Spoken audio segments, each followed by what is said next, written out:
Hello, my name is Dr. Phil Bluestein, and I'd like to talk about the stories we tell ourselves. I was out shopping the other day, and I found this great suit. It was expensive, but I bought it. Shortly after that, I had buyer's remorse. Was I crazy? Does this only happen to me?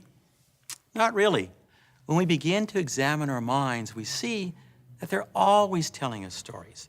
They're commenting on everything we do, criticizing, comparing, judging.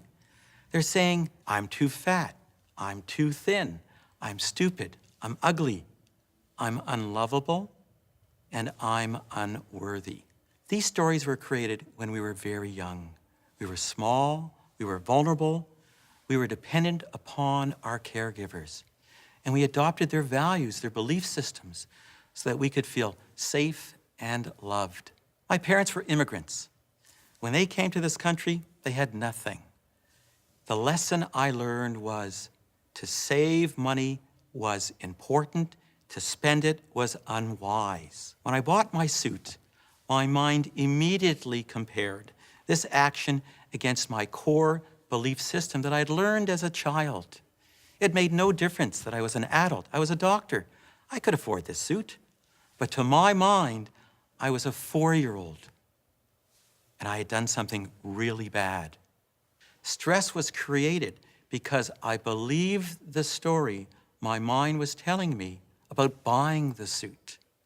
With this understanding of how our minds create stories, I've learned a valuable way how to deal with stress.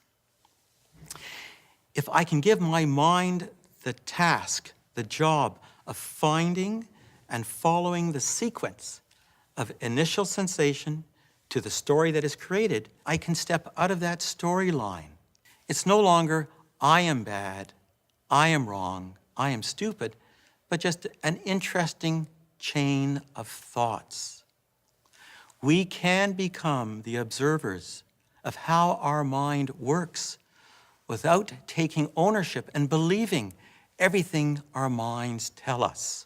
So the next time your mind starts to criticize, compare, and judge, just stop and ask yourself, what was the story? What was the initial sensation? This insight can be liberating.